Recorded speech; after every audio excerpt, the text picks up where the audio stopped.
ಹರೇ ಶ್ರೀನಿವಾಸ ಗುರೋ ರಾಘವೇಂದ್ರ. ನನ್ನ ಆತ್ಮೀಯ ಅಧ್ಯಾತ್ಮ ಬಂಧುಗಳೆಲ್ಲರಿಗೂ ಕೂಡ ಅನಂತ ಶಿರಸಾಷ್ಟಾಂಗ ಪ್ರಣಾಮಗಳು. ಈಗಾಗಲೇ ಹೇಳಿದಂತೆ ಮಂತ್ರಾಲಯ ಮಹಾಪ್ರಭುಗಳನ್ನು, ರಾಘವೇಂದ್ರ ಸ್ವಾಮಿಗಳನ್ನು, ಅವರ ಪೂರ್ವಾವತಾರವಾಗಿರತಕ್ಕಂಥ ವ್ಯಾಸರಾಜರನ್ನು ಕುರಿತು ಹರಿದಾಸರು ವರ್ಣನೆ ಮಾಡುವಾಗ ಅವರನ್ನು ಶೇಷಾಂಶರು ಅಂತ ಸ್ಪಷ್ಟ ಮಾಡಿರುವರು. ಒಂದು ವಿಜಯರಾಯರು, ಮೊಟ್ಟ ಮೊದಲು ವಿಜಯರಾಯರು ವ್ಯಾಸರಾಜರ ಒಂದು ಸುಳಾದಿ ಮಾಡಿದ್ದಾರೆ. ಒಂದು ದಿನ ನಾರಂದ ಮುನೀಶ್ವರ ಅಂತಕ್ಕಂಥ ಒಂದು ಸುಳಾದಿ. ಇದರಲ್ಲಿ ಕೊನೆಯಲ್ಲಿ ಅವರು ಹೇಳ್ತಾರೆ, ಕರುಣಾವಾರಿಧಿ ವಿಜಯ ವಿಠಲನ್ನ ಸ್ಮರಿಸಿ ಶೇಷಾಂಶ ಧರಿಸಿ ದೇಹವ ತಾಳ್ದ. ಇದು ವಿಜಯಪ್ರಭುಗಳ ಮಾತು. ವ್ಯಾಸರಾಜರೇ, ನೀವು ಸಾಮಾನ್ಯರಲ್ಲ, ಸಾಕ್ಷಾತ್ ಶೇಷಾಂಶ ಸಂಭೂತರು ಅಂತ ಸ್ಪಷ್ಟ ಮಾಡಿದರು. ಬರೀ ಅಷ್ಟಕ್ಕೆ ತೃಪ್ತರಾಗಲಿಲ್ಲ ವಿಜಯರಾಯರು. ಅವರು 2 ಕೀರ್ತನೆಗಳನ್ನು ಮಾಡಿದ್ದಾರೆ. ಅದನ್ನು ಎಲ್ಲ ಕೀರ್ತನೆಗಳಲ್ಲಿ ಹುಡುಕಿದರೆ ನಮಗೆ ಇಂಥ ಭಾವನೆಗಳು ಸಿಗುತ್ತವೆ. ರಾಘವೇಂದ್ರ ಸ್ವಾಮಿಗಳಿಗೆ ಸಂಬಂಧಪಟ್ಟಿರತಕ್ಕಂಥ ವಿಜಯರಾಯರು, ಗೋಪಾಲದಾಸರು ಮೊದಲಾದವರು ಮಹಿತಾತ್ಮರು ಎಷ್ಟೋ ಕೀರ್ತನೆಗಳು ಮಾಡಿದ್ದಾರೆ. ಆ ಕೀರ್ತನೆಗಳನ್ನೆಲ್ಲ ಆಲೋಡನ ಮಾಡಿ ಅವುಗಳ ಅಂತರಾರ್ಥವನ್ನು ಹುಡುಕ್ತಾ ಹೋದರೆ ಇಂಥ ಪ್ರಮೇಯಗಳು ಬೇಕಾದಷ್ಟು ಸಿಗುತ್ತವೆ. ಆದರೆ ನಾವು ಪ್ರಸ್ತುತಕ್ಕೆ ಒಂದು 2 ಕೀರ್ತನೆಗಳನ್ನು ಮಾತ್ರ ತಗೊಂಬೋಣ.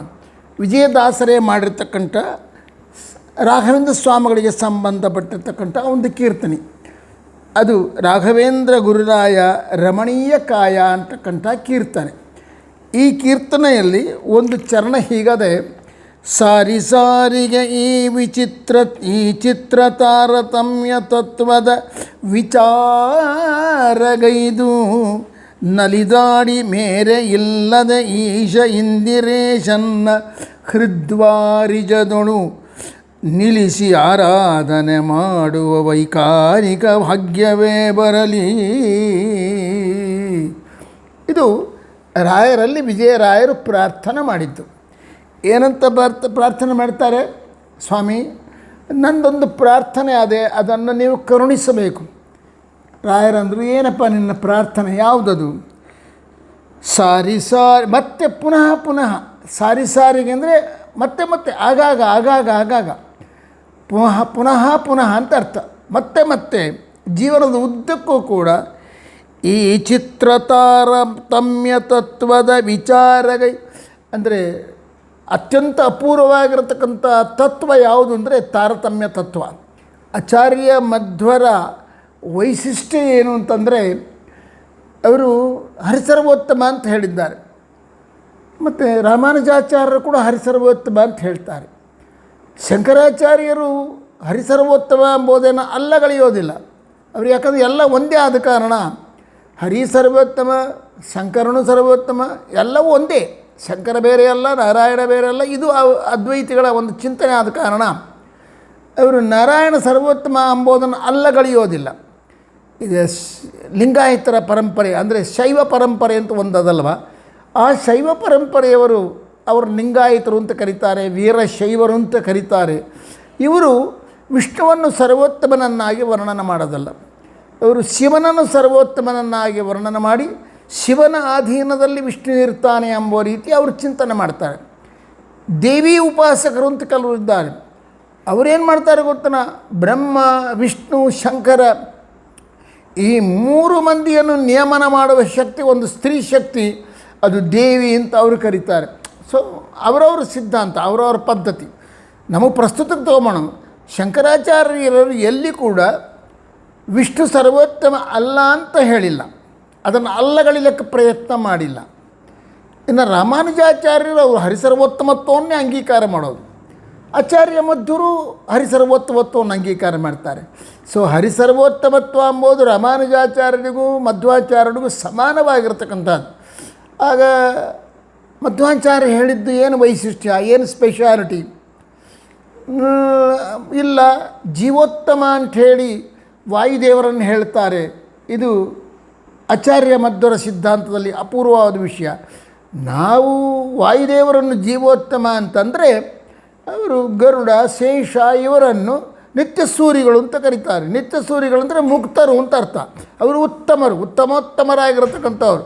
ಹನುಮಂತ ದೇವರು ಅವರು ಕೆಳಗಿರತಕ್ಕಂಥ ವ್ಯಕ್ತಿಯ, ಅಂದರೆ ವಾಯುದೇವರು ಎಂಬವರು ಕೆಳಗಿನ ವ್ಯಕ್ತಿ ಆಗ್ತಾರೆ. ಅವರು ನಿತ್ಯ ಸೂರ್ಯ ಅಲ್ಲ, ಅವರ ದೃಷ್ಟಿಯಲ್ಲಿ ವಾಯುದೇವರು ನಿತ್ಯ ಸೂರ್ಯ ಅಲ್ಲ. ಅವರು ಶೇಷ, ಗರುಡ ಇವರನ್ನು ನಿತ್ಯ ಸೂರಿಗಳನ್ನಾಗಿ, ಅವರು ಅತ್ಯಂತ ಶ್ರೇಷ್ಠರಾದವರನ್ನಾಗಿ ಚಿಂತನೆ ಮಾಡ್ತಾರೆ. ಮತ್ತು ಮಧ್ವಾಚಾರ್ಯ ಏನು ಮಾಡ್ತಾರೆ? ವಾಯುದೇವರನ್ನು ಸರ್ವೋತ್ತಮ. ಇದಕ್ಕೆ ಶ್ರುತಿ ಸ್ಮೃತಿಗಳ ಆಧಾರ ಅವೆಲ್ಲ ಅದರ ಬಗ್ಗೆ ಚರ್ಚೆ ಮಾಡೋದು ಬೇಡ. ಈಗ ನಾವು ಅದರ ಬಗ್ಗೆ ಹೇಳ್ತಾ ಇಲ್ಲ. ಇನ್ನು ಜಗತ್ ಸತ್ಯ, ಅವರು ಸತ್ಯ ಅಂತಾರೆ. ಆದರೆ ಆಚಾರ್ಯರ ವೈಶಿಷ್ಟ್ಯ ಏನಂದರೆ, ಆಚಾರ್ಯರು ತಾರತಮ್ಯವನ್ನು ಹೇಳ್ತಾರೆ. ಎಲ್ಲರಿಗೂ ಮುಕ್ತಿ ಎಂಬುದನ್ನು ಒಪ್ಪುವುದಲ್ಲ ಆಚಾರ್ಯರು. ಸಾತ್ವಿಕರು ಯಾರಿದ್ದಾರೋ ಅವರಿಗೆ ಮಾತ್ರ ಮುಕ್ತಿ, ಉಳಿದವರಿಗೆ ಮುಕ್ತಿ ಇಲ್ಲ ಅಂತಾರೆ. ಇದು ರಾಮಾನುಜಾಚಾರ್ಯರಿಗಿಂತ ಭಿನ್ನವಾಗಿರತಕ್ಕಂಥ ಚಿಂತನೆ. ತಾರತಮ್ಯವನ್ನು ಅತ್ಯಂತವಾಗಿ ಅಂಗೀಕಾರ ಮಾಡೋದು ಯಾರು ಅಂದರೆ ಆಚಾರ್ಯ ಮಧ್ವರು. ತಾರತಮ್ಯಂ ವಿನಾ ನ ಮೋಕ್ಷ. ತಾರತಮ್ಯದ ಜ್ಞಾನ ಇಲ್ಲದೆ ಇದ್ದರೆ ಮೋಕ್ಷ ಆಗೋದಿಲ್ಲ ಎಂಬುದು ಆಚಾರ್ಯ ಮಧ್ವರ ಸಿದ್ಧಾಂತ. ಅದನ್ನು ಕೇಳ್ತಾರೆ, ಸ್ವಾಮಿ ನೀವು ಪ್ರತಿಪಾದನೆ ಮಾಡಿ, ನಿಮ್ಮ ಗುರುಗಳಾಗಿರ್ತಕ್ಕಂಥ, ಪರಮಗುರುಗಳಾಗಿರ್ತಕ್ಕಂಥ, ನಿಮ್ಮ ಜೀವನದ ಈಶ್ವರರಾಗಿರ್ತಕ್ಕಂಥ ಆಚಾರ್ಯ ಮಧ್ವರು, ವಾಯುದೇವರ ಅವತಾರಿಗಳಾದ ಆಚಾರ್ಯ ಮಧ್ವರು ಏನೊಂದು ಅಪೂರ್ವವಾದ ಚಿತ್ರ ತಾರತಮ್ಯವನ್ನು ಹೇಳಿದ್ದಾರಲ್ಲ, ಆ ಚಿತ್ರ ತಾರತಮ್ಯ ಎಲ್ಲಿಂದ ಹೇಳಿದ್ದಾರೆ ಅಂದರೆ ಪಾಂಚರಾತ್ರದಿಂದ ಹೇಳಿದ್ದಾರೆ. ಪಾಂಚರಾತ್ರ ಅಂತಕ್ಕಂಥ ಒಂದು ಗ್ರಂಥ, ಅದು ಸಾಕ್ಷಾತ್ ನಾರಾಯಣ ಬರೆದಿರ್ತಕ್ಕಂಥದ್ದು, ಬಹಳ ಅಪೂರ್ವವಾಗಿರ್ತಕ್ಕಂಥ ಗ್ರಂಥ ಅಂತ ನಿರ್ಣಯ ಮಾಡಿದ್ದಾರೆ, ನಮಗೆಲ್ಲರೂ ನಿರ್ಣಯ ಮಾಡಿದ್ದಾರೆ. ಅಂಥ ಪಾಂಚರಾತ್ರದಲ್ಲಿ ಹೇಳಲ್ಪಡ್ತಕ್ಕಂಥ ಚಿತ್ರ ತಾರತಮ್ಯದ ಜ್ಞಾನ ಏನದಲ್ಲ, ಅದು ವಿಚಾರಗೈದು ನಲಿದಾಡಿ ಮೇರೆ ಇಲ್ಲದೆ ಇಂದಿರೇಶನ್ನ ಹೃದ್ವಾರಿಜದಲು ನಿರಿಸಿ, ಈ ತಾರತಮ್ಯವನ್ನು ಚೆನ್ನಾಗಿ ಚಿಂತನೆ ಮಾಡಿ, ಆ ಇಂದಿರೇಶ ಏನು ಇದ್ದಾನಲ್ಲ ಪರಬ್ರಹ್ಮ ನಾರಾಯಣ ಲಕ್ಷ್ಮೀಪತಿ, ಅವನನ್ನು ಹೃದ್ವಾರಿಜಲ್ ನನ್ನ ಹೃದಯದ ಕಮಲದಲ್ಲಿ ನಿಲ್ಲಿಸಿ ಆರಾಧನೆ ಮಾಡತಕ್ಕಂಥ ವೈಕಾರಿಕ ಭಾಗ್ಯವನ್ನು ಕರುಣಿಸರಿ ಅಂತಾರೆ. ಭಾಳ ಗಮನದಲ್ಲಿಡಬೇಕು. ವೈಕಾರಿಕ ಜ್ಞಾನವನ್ನು ನನಗೆ ಕರುಣಿಸಿರಿ, ವೈಕಾರಿಕ ಭಾಗ್ಯವನ್ನು ಕರುಣಿಸಿರಿ. ಆ ವೈಕಾರಿಕ ಗ್ರಂಥ ಅದು ಯಾವುದು ಅಂದರೆ ಪಾಂಚರಾತ್ರ. ಪಾಂಚರಾತ್ರದಲ್ಲಿ ಹೇಳಲ್ಪಟ್ಟಿರ್ತಕ್ಕಂಥ ವಿಚಿತ್ರ ತಾರತಮ್ಯದ ಅನುಸಂಧಾನಪೂರ್ವಕವಾಗಿ ಹರಿಸರ್ವೋತ್ತಮ ಅಂತಕ್ಕಂಥ ಜ್ಞಾನವನ್ನು ಹೊಂದಿ, ಆ ಭಗವಂತ ರಮಾಪತಿ ಇದ್ದಾನಲ್ಲ ಅವನನ್ನೇ ಮನಸ್ಸಿನಲ್ಲಿ ನಿರಂತರ ಧ್ಯಾನ ಮಾಡ್ತಕ್ಕಂಥ ಒಂದು ಭಾಗ್ಯವನ್ನು ಕೊಡ್ರಿ ಅಂತ ಕೇಳ್ತಾರೆ. ಇಲ್ಲಿ ನಾವು ಬಹಳ ಗಮನದಲ್ಲಿಡಬೇಕಾಗಿರ್ತಕ್ಕಂಥ ವಿಷಯಗಳವೆ. ಈ ವೈಕಾರಿಕ ಜ್ಞಾನ ವಿಚಿತ್ರ ತಾರತಮ್ಯ ಎಲ್ಲಿ ಹೇಳಲ್ಪಡ್ತದೆ ಅಂದರೆ ಪಾಂಚರಾತ್ರದಲ್ಲಿ ಹೇಳಲ್ಪಡ್ತದೆ.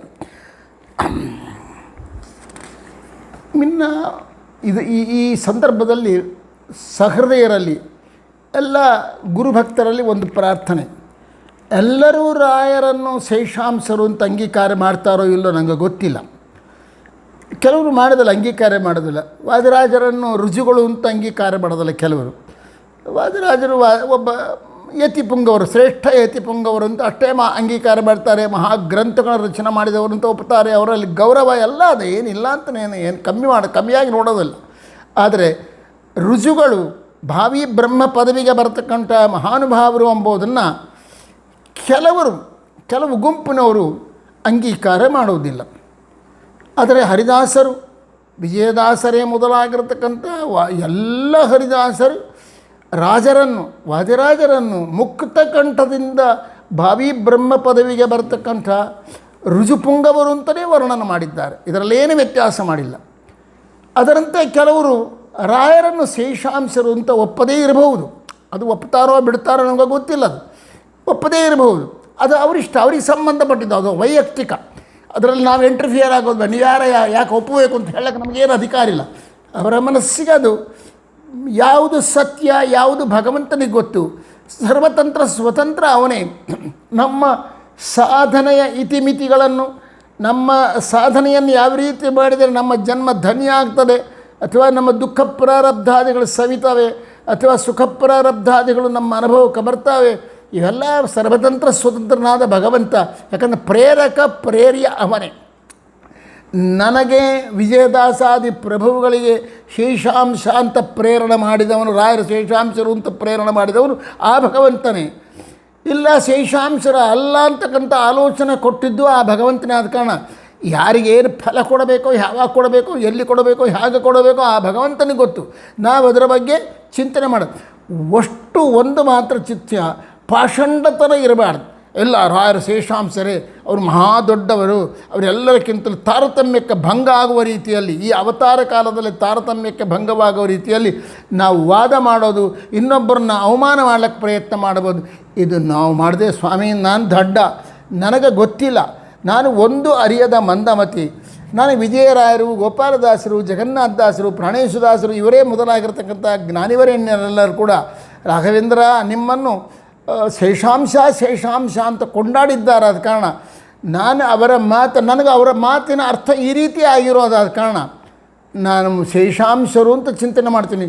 ನಿಜವಾಗಿ ಅದು ತಪ್ಪಾಗಿತ್ತು ಅಂದರೆ ನಿಮ್ಮನ್ನು ನಂಬಿ ನಿಮ್ಮ ಪಾದಾರವನ್ನು ಚಿಂತನೆ ಮಾಡ್ತಾ ನಾನು ಅಸ್ವತಂತ್ರ ಎಂಬ ಭಾವನೆಯಿಂದ ನಿರಹಂಕಾರಿಯಾಗಿ ಪಾಷಂಡತನ ಇಲ್ಲದಲೇ ರಾಯರ ಶೇಷಾಂಶರು ಅಂತ ನಾನು ಒಪ್ಪಿದರೆ ನನಗೆ ನಿಜವಾದ ಭಗವಂತ, ಅವನ ದಾಸಾನುದಾಸರಾದ ವಾಯುದೇವರಾಗಲಿ ಅಥವಾ ರಾಘವೇಂದ್ರ ಸ್ವಾಮಿಗಳಾಗಲಿ ಏನು ಮಾಡಬೇಕು ಅಂತ ನಿಜವಾಗಿ ನನ್ನ ಆಲೋಚನೆಯನ್ನು ನೋಡಿ, ಪಾಪ ಇವನು ದಡ್ಡ, ಇವನಿಗೆ ಗೊತ್ತಿಲ್ಲ, ಇವನು ಈ ರೀತಿ ಹೇಳ್ತಾನೆ ಅಂಥೇಳಿ, ಅಲ್ಲಪ್ಪ ನೀನು ಹೇಳ್ತಾ ಇರೋ ತಪ್ಪು, ಹಾಗೆ ಹೇಳಬೇಡ ಅಂಥೇಳಿ ಸೂಚನೆಯಾದರೂ ಕೊಡಬೇಕು. ಒಬ್ಬ ಗುರುಗಳ ದ್ವಾರ ನಮಗೆ ಇದು ವಿಜಯರಾಯರಿಗೆ ಕೊಡಬೇಕಾಗಿತ್ತು, ಗೋಪಾಲದಾಸರಿಗೆ ಕೊಡಬೇಕಾಗಿತ್ತು, ಜಗನ್ನಾಥದಾಸರಿಗೆ ಕೊಡಬೇಕಾಗಿತ್ತು, ಬೇರೆ ಬೇರೆ ದಾಸರುಗಳಿಗೆಲ್ಲ ಕೊಡಬೇಕಾಗಿತ್ತು. ಯಾವ ದಾಸರಿಗೂ ಕೊಡಲಿಲ್ಲ. ಅವರ ರಚನೆಯನ್ನು ಅವರ ಕಡೆಯಿಂದ ರಚನೆ ಮಾಡಿಸಿಬಿಟ್ರು, ಅದನ್ನು ಪ್ರಚಾರ ಆಗುವಂತೆ ಮಾಡಿದರು. ಆ ಹಾಡು ಜನಜನಿತವಾದವು.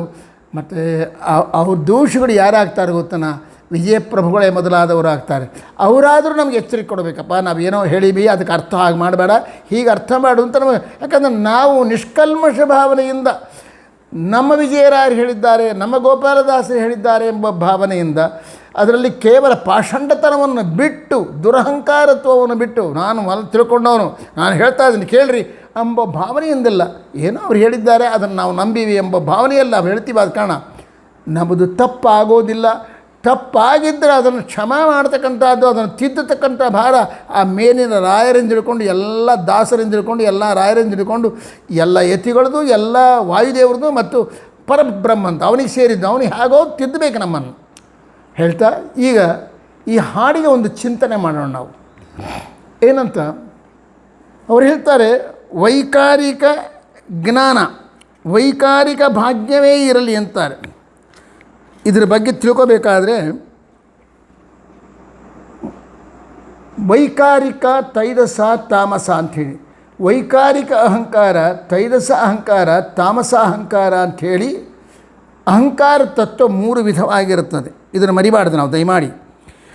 ಸತ್ವ ರಜಸ್ತಮೋ ಗುಣಗಳ ಸಮ್ಮಿಶ್ರಣದಿಂದ ಮೊದಲು ಅವ್ಯಕ್ತ ತತ್ವ ಪ್ರಕಟವಾಗುತ್ತದೆ.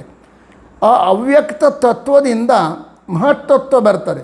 ಇಂಥ ಮಹತ್ತತ್ವದಿಂದ ಅಹಂಕಾರ ತತ್ವ ಬರ್ತದೆ. ಈ ಅಹಂಕಾರ ತತ್ವ 3 ವಿಧವಾಗಿರ್ತದೆ. ವೈಕಾರಿಕ ಅಹಂಕಾರ ತತ್ವ, ತೈಜಸ ಅಹಂಕಾರ ತತ್ವ, ತಾಮಸ ಅಹಂಕಾರ ತತ್ವ ಅಂಥೇಳಿ. ವೈಕಾರಿಕ ಅಹಂಕಾರ ತತ್ವದಿಂದ ಮನಸ್ಸು ಹುಟ್ಟಿತು. ಮರಿಬಾಡಿ, ಸ್ವಲ್ಪ ದಯಮಾಡಿ ಸ್ವಲ್ಪ ಇದನ್ನು ಡೀಪಾಗಿ ಸ್ಟಡಿ ಮಾಡಿದರೆ ನಮಗೆ ಇದು ಶೇಷಾಂಶ ರಾಯರು ಎಂಬುದನ್ನು ಬಲಪಡಿಸ್ತದೋ ಇಲ್ಲೋ ಗೊತ್ತಿಲ್ಲ, ಅದನ್ನು ಬಿಟ್ಟು ಬಿಡೋಣ. ಒಳ್ಳೆ ಪ್ರಮೇಯ ತಿಳಿತದೆ ಅಂದರೆ ತತ್ವಗಳು ಈ ರೀತಿ ಉತ್ಪನ್ನವಾಗಿವ ಎಂಬೋ ಜ್ಞಾನ ನಮಗೆ ಬರ್ತಾರೆ. ಇದು ವೇದಾಂತದ, ಇದರಲ್ಲೇನು ಕಲ್ಪನೆ ಇಲ್ಲ. ಇದು ವಿಜಯರಾಯರೇ ಮೊದಲಾದ ಭಾಗವತ, ಭಾರತಾದಿ ಪುರಾಣಗಳು, ಎಲ್ಲ ಪುರಾಣಗಳು ಸೃಷ್ಟಿ ರಹಸ್ಯ ಹೇಳಿದ್ದಾವೆ, ಅದರಲ್ಲಿ ಬರ್ತವೆ. ಉಪನಿಷತ್ತುಗಳು ಇದರ ಬಗ್ಗೆ ಹೇಳ್ತಾವೆ. ಹರಿದಾಸರು ಮುಕ್ತ ಕಂಠದಿಂದ ಹೇಳಿದ್ದಾರೆ. ಕಾರಣ ಈ ಪ್ರಮೇಯದಲ್ಲಿ ಏನು ವ್ಯತ್ಯಾಸ ಇಲ್ಲ, ಇದನ್ನು ತಿಳ್ಕೊಂಡ್ರಿ. ಮೊದಲು ಸತ್ವ ರಜಸ್ತಮೋ ಗುಣಗಳಿಂದ ಯುಕ್ತವಾದ ಅವ್ಯಕ್ತ ತತ್ವ ಪ್ರಕಟವಾಯಿತು. ಇಂಥ ಅವ್ಯಕ್ತ ತತ್ವದಿಂದ ಮಹತ್ತತ್ವ ಪ್ರಕಟವಾಯಿತು. ಆ ಮಹತ್ತತ್ವದಿಂದ ಅಹಂಕಾರ ತತ್ವ ಬಂತು. ಈ ಅಹಂಕಾರ ತತ್ವ 3 ವಿಧವಾಗಿರುತ್ತದೆ. ವೈಕಾರಿಕ ಅಹಂಕಾರ ತತ್ವ, ತೈಜಸ ಅಹಂಕಾರ ತತ್ವ, ತಾಮಸ ಅಹಂಕಾರ ತತ್ವ ಅಂಥೇಳಿ. ಇದರಲ್ಲಿ ವೈಕಾರಿಕ ಅಹಂಕಾರ ತತ್ವ ಅಂತ ಮೊದಲನೇದಲ್ಲ, ಅದರಿಂದ ಮನಸ್ತತ್ವ ಹುಟ್ಟಿತು, ಅಂದರೆ ಮನಸ್ಸು ಹುಟ್ಟಿತು ಅಂತ ಅರ್ಥ. ಇದಾದ ಮೇಲೆ ಈ ಮನಸ್ತತ್ವಕ್ಕೆ ಭಗವಂತ ಏನು ಮಾಡ್ತೀವಿ, ಈ ಮನಸ್ತತ್ವ ಅದಲ್ಲ, ಅಂದರೆ ವೈಕಾರಿಕ ತತ್ವದಿಂದ ಹುಟ್ಟಿ ಬಂದ ಮನಸ್ತತ್ವ. ಈ ಮನಸ್ತತ್ವಕ್ಕೆ ಭಗವಂತ ಏನು ಮಾಡಿದೆ ಗೊತ್ತಾ? ಬ್ರಹ್ಮ, ವಾಯು, ಶೇಷ, ಗರುಡ, ರುದ್ರರನ್ನು ಪ್ರಧಾನ ಅಭಿಮಾನಿಗಳನ್ನಾಗಿ ಮಾಡಿದ್ದಾನೆ. ಅಂದರೆ ನಮ್ಮ ಮನಸ್ತತ್ವಕ್ಕೆ, ವೈಕಾರಿಕ ತತ್ವದಿಂದ ಹುಟ್ಟಿ ಬಂದಿರತಕ್ಕಂಥ ಮನಸ್ತತ್ವಕ್ಕೆ ಯಾರು ಅಭಿಮಾನಿಗಳು, ಯಾರು ಅದನ್ನು ಪ್ರಚೋದನೆ ಮಾಡತಕ್ಕಂಥವರು ಅಂದರೆ ಪ್ರಧಾನವಾಗಿ ಬ್ರಹ್ಮದೇವರು, ಆನಂತರದಲ್ಲಿ ವಾಯುದೇವರು, ಆನಂತರದಲ್ಲಿ ಶೇಷ, ಗರುಡ, ರುದ್ರರು ಪ್ರೇರಣೆ ಮಾಡ್ತಾ ಇರ್ತಾರೆ, ಅಭಿಮಾನಿಗಳಾಗಿರ್ತಾರೆ. ಬಟ್ ಇವರೊಂದೇ ಅಲ್ಲ, ಮುಂದೆ ಸಾಕ್ಷಾತ್ ಇಂದ್ರದೇವರು ಕೂಡ ಈ ಮನಸ್ತತ್ವಕ್ಕೆ ಮನಸ್ಸಿಗೆ ಅಭಿಮಾನಿಗಳು. ಚಂದ್ರ ಮನಸ್ತತ್ವಕ್ಕೆ ಅಭಿಮಾನಿ. ಚಂದ್ರಮ ಮನಸೋ ಜಾತಕ, ಭಗವಂತನ ಮನಸ್ಸಿನಿಂದ ಹುಟ್ಟಿರತಕ್ಕಂಥ ಚಂದ್ರ ಕೂಡ ನಮ್ಮ ಜೀವಿಗಳ ಮನಸ್ಸಿಗೆ ಅಭಿಮಾನಿಯಾಗಿದ್ದಾನೆ.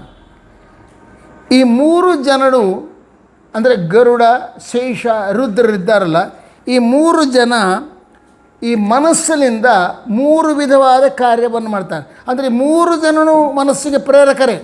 ಆದರೆ ಯಾವ ಮನಸ್ಸಿಗೆ ಗರುಡ ಪ್ರೇರಕ, ಯಾವ ಮನಸ್ಸಿಗೆ ಶೇಷ ಪ್ರೇರಕ, ಯಾವ ಮನಸ್ಸಿಗೆ ರುದ್ರ ಪ್ರೇರಕ ಅಂತ ನಾವು ಚಿಂತನೆ ಮಾಡಬೇಕು. ಇದನ್ನು ಪಾಂಚರಾತ್ರಾಗಮ ಸ್ಪಷ್ಟ ಮಾಡ್ತದೆ. ಸಾತ್ವಿಕವ ಜೀವಿಯ ಮನಸ್ಸಿಗೆ ಪ್ರೇರಣೆಯನ್ನು ನೀಡಿ ಆ ಮನಸ್ಸಿಗೆ ಭಾಗ್ಯವನ್ನು ಕಳಿಸುವ ಶೇಷ. ಅಂದರೆ ಪಾಂಚರಾತ್ರಾಗಮವಾದ ಜ್ಞಾನವನ್ನು ಹೊಂದಿ ಸಾತ್ವಿಕ ಜೀವಿಯ ಮನಸ್ಸಿಗೆ, ಅಂದರೆ ಪಾಂಚರಾತ್ರದಲ್ಲಿ ಯಾವ ವಿಚಾರಗಳಾದರೆ ಭಗವಂತನ ಬಗ್ಗೆ, ತಾರತಮ್ಯದ ಬಗ್ಗೆ ಏನೇನು ವಿಷಯಗಳು ಹೇಳಲ್ಪಟ್ಟವೋ ಅವುಗಳನ್ನೆಲ್ಲ ಜೀವಿಯ ಮನಸ್ಸಿಗೆ ಹೊಳೆಯುವಂತೆ ಮಾಡಿ ಅವನನ್ನು ಉದ್ಧಾರ ಮಾಡುವವರು ಯಾರು ಅಂದರೆ ಶೇಷದೇವರು. ಮರಿವಾಡ್ರಿ, ಶೇಷದೇವರು ಅಂದರೆ ನಮ್ಮ ಒಂದೇ ಮನಸ್ಸು. ಆ ಮನಸ್ಸಿಗೆ ಮೂರು ಭಾಗಗಳವೆ. ಮನಸ್ಸಿನಲ್ಲಿ ಒಂದು ಭಾಗ ಯಾವುದು ಅಂದರೆ ಭಗವಂತ ತಾರತಮ್ಯ, ಭಗವಂತ ಸರ್ವೋತ್ತಮತ್ವ, ಇಂಥ ಅಪೂರ್ವವಾದ ಪಾಂಚರಾತ್ರದಲ್ಲಿ ಹೇಳಲ್ಪಟ್ಟ ವಿಷಯಗಳನ್ನು ಮನಸ್ಸಿಗೆ ತಿಳಿಯುವಂತೆ ಮಾಡುವವರು ಯಾರು ಅಂದರೆ ಇವರು ಯಾರು? ಶೇಷದೇವರು. ಗರುಡದೇವರು ಏನು ಮಾಡ್ತಾರೆ? ವೈದಿಕ ಯಜ್ಞ ಕಾರ್ಯಾದಿಗಳನ್ನು ಮಾಡತಕ್ಕಂಥ ಮನಸ್ಸಿಗೆ ಪ್ರೇರಣೆ ಮಾಡುವವರು.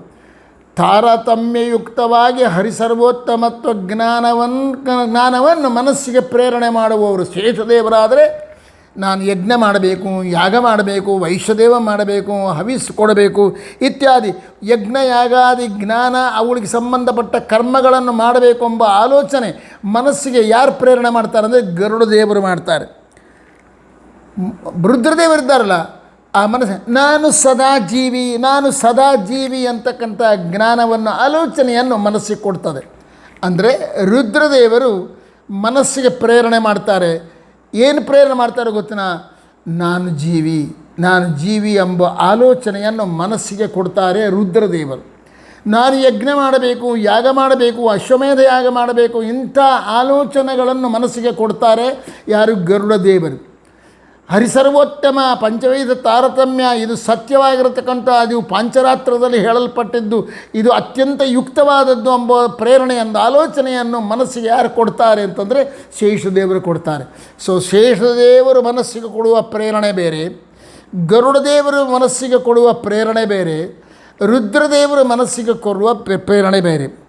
ಸೊ ಈ ಮೂರು ವಿಧವಾಗಿರತಕ್ಕಂಥ ಪ್ರೇರಣೆಗಳನ್ನು ಕೊಡುವವರು, ಮನಸ್ಸಿಗೆ ಪ್ರೇರಣೆ ಕೊಡುವವರು ಗರುಡ, ಶೇಷ, ರುದ್ರರು.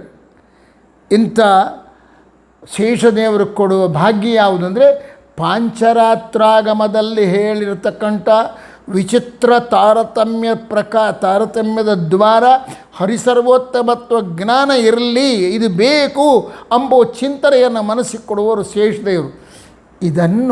ಇದು ಮತ್ತಾರಿಗೆ ಕೊಳ್ಳಕ್ಕಾಗಲ್ಲ, ಮರಿಬಾರ್ದು. ಭಗವಂತನ ವ್ಯವಸ್ಥೆ ಒಂದಿರ್ತದೆ. ನೋಡುವ ಕೆಲಸ ಯಾರು ಮಾಡಿಸ್ಬೇಕು? ಚಂದ್ರ ಮಾಡಿಸ್ಬೇಕು ಅಷ್ಟೇ. ಅಂದರೆ ಸೂರ್ಯ ಮಾಡಿಸ್ಬೇಕು. ಯಾಕೆ? ಅಶ್ವಿನಿ ದೇವತೆಗಳಿಗೆ ಮಾಡಿಸ್ಲಿಕ್ಕಾಗಲ್ಲೇನು? ಅಶ್ವಿನಿ ದೇವತೆಗಳೇ, ತತ್ವಾಭಿಮಾನಿ ದೇವತೆಗಳೇ.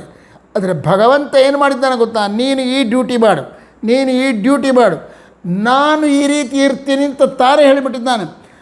ತನ್ನ ಕೆಲಸಗಳನ್ನು ತಾನು ಮಾಡುವುದು ಮಾತ್ರ ಅಲ್ಲ, ತತ್ವಾಭಿಮಾನಿ ದೇವತೆಗಳಿಂದ ಅವರಿಗೆ ಯೋಗ್ಯವಾದ ಕೆಲಸಗಳನ್ನು ಮಾಡಿಸುವ ವ್ಯವಸ್ಥೆಯನ್ನು ಭಗವಂತನೇ ಮಾಡಿದ್ದಾನೆ. ಸೂರ್ಯ, ನೀನು ಕಣ್ಣಲ್ಲಿ ಎದ್ದು ನೋಡುವ ಕಾರ್ಯವನ್ನು ಮಾಡು. ನೀನು ಅಂದರೆ ಜೀವಿಗೆ ಪದಾರ್ಥಗಳನ್ನು ತೋರಿಸಿ, ಒಳ್ಳೆಯದನ್ನು ಕೆಟ್ಟದನ್ನು ತೋರಿಸಿ ಅವನಿಗೆ ಆನಂದನೋ ದುಃಖನೋ ಕೊಡು. ನೀನು ದಿಗ್ದೇವತೆಗಳು, ಕಿವಿಯಲ್ಲಿ ಇರ್ತಕ್ಕಂಥ ದಿಗ್ದೇವತೆಗಳಿಗೆ ಭಗವಂತ ಆರ್ಡರ್ ಮಾಡಿದ್ದಾನೆ, ನೀವೆಲ್ಲರೂ ಜೀವಿಯಿಂದ ಒಳ್ಳೆಯ ಮಾತುಗಳನ್ನು ಕೇಳಿಸಿರಿ, ಒಳ್ಳೆಯ ಶಬ್ದಗಳನ್ನು ಕೇಳಿಸಿರಿ ಅಥವಾ ಕೆಟ್ಟ ಶಬ್ದಗಳನ್ನು ಕೇಳಿಸಿರಿ, ಅದರಿಂದ ಸುಖ ದುಃಖಗಳನ್ನು ಅವರಿಗೆ ಉಂಟಾಗುವಂತೆ ಮಾಡಿರಿ, ಅವನ ಯೋಗ್ಯತೆಗೆ ತಕ್ಕಂತೆ ಉಂಟು ಮಾಡಿರಿ. ಹೀಗೆ ಒಬ್ಬೊಬ್ಬ ದೇವತೆಗೆ ಒಂದೊಂದು ಡ್ಯೂಟಿಯನ್ನು ಒಪ್ಪಿಸಿದ್ದಾನೆ. ಆ ಡ್ಯೂಟಿಯ ಪ್ರಕಾರ ಆ ದೇವತೆಗಳು ಮಾಡ್ತಾರೆ, ಅದನ್ನು ವ್ಯತ್ಯಾಸ ಮಾಡಲಿಕ್ಕೆ ಬರೋದಿಲ್ಲ. ಅದೇ ಪ್ರಕಾರ ಶೇಷದೇವರಿಗೆ ಒಂದು ಡ್ಯೂಟಿ ಕೊಟ್ಟಿದ್ದಾನೆ. ಶೇಷ, ನೀನು ಮನಸ್ಸಿಗೆ ಅಭಿಮಾನಿ, ನೀನು ಮನಸ್ಸಿಗೆ ಏನು ಪ್ರೇರಣೆ ಕೊಡಬೇಕು ಗೊತ್ತಾ? ಪಾಂಚರಾತ್ರದಲ್ಲಿ ಗ್ರಂಥದಲ್ಲಿ ಹೇಳಿರ್ತಕ್ಕಂಥ ವಿಚಿತ್ರ ತಾರತಮ್ಯದ ಜ್ಞಾನದ ಪೂರ್ವಕವಾಗಿ ಹರಿಸರ್ವೋತ್ತಮತ್ವ ಜ್ಞಾನವನ್ನು ಮನಸ್ಸಿಗೆ ಉಂಟು ಮಾಡು, ಆ ಆಲೋಚನೆ ಬರುವಂತೆ ಮಾಡು ಅಂತ ಶೇಷದೇವರಿಗೆ. ಇಂಥ ಕೆಲಸವನ್ನು ಇಂದ್ರನೋ ಚಂದ್ರನೋ ಅಥವಾ ಗರುಡನೋ ರುದ್ರನೋ ಮಾಡಲಿಕ್ಕಾಗಲ್ಲ. ಯಾಕಂದರೆ ಭಗವಂತನ ಆಜ್ಞಾ, ನೀನು ಇದೇ ಕೆಲಸ ಮಾಡಬೇಕು. ನಾನು ಜೀವಿ ಎಂಬ ಆಲೋಚನೆಯನ್ನು ರುದ್ರದೇವರೇ ಮನಸ್ಸಿಗೆ ಪ್ರೇರಣೆ ಮಾಡ್ತಾರೆ. ಇದನ್ನು ಗರುಡದೇವರು ಮಾಡಲಿಕ್ಕೆ ಹೋಗಲ್ಲ, ಇದನ್ನು ಶೇಷದೇವರು ಮಾಡುವುದಿಲ್ಲ ಮಾತು. ಹಾಗೆ ಒಬ್ಬೊಬ್ಬರು ಒಂದೊಂದು ಕೆಲಸ ಮಾಡ್ತಾರೆ. ಇಂಥ ನಾನು ಪಂಚರಾತ್ರಾಗ ಮುಕ್ತವಾಗಿರತಕ್ಕಂಥ ವಿಚಿತ್ರ ತಾರತಮ್ಯ ಜ್ಞಾನದ ಪೂರ್ವಕವಾಗಿ ಹರಿಸರ್ವೋತ್ತಮತ್ವ ಅಂತಕ್ಕಂಥ ಚಿಂತನೆಯನ್ನು ಮನಸ್ಸಿಗೆ ಪ್ರೇರಣೆ ಮಾಡತಕ್ಕಂಥ ವ್ಯಕ್ತಿ ಯಾರಯ್ಯ ಅಂದರೆ ಶೇಷದೇವರು. ಆ ಶೇಷನ ಕಾರ್ಯವನ್ನು ಶೇಷನೇ ಮಾಡ್ತಾನೆ ಹೊರತಾಗಿ ಮತ್ತಾರೂ ಮಾಡುವುದಿಲ್ಲ. ಮುಂದಿನ ಭಾಗ ಏನು ಅದನ್ನು ನಾಳೆ ಚಿಂತನೆ ಮಾಡೋಣ. ಹರೇ ಶ್ರೀನಿವಾಸ.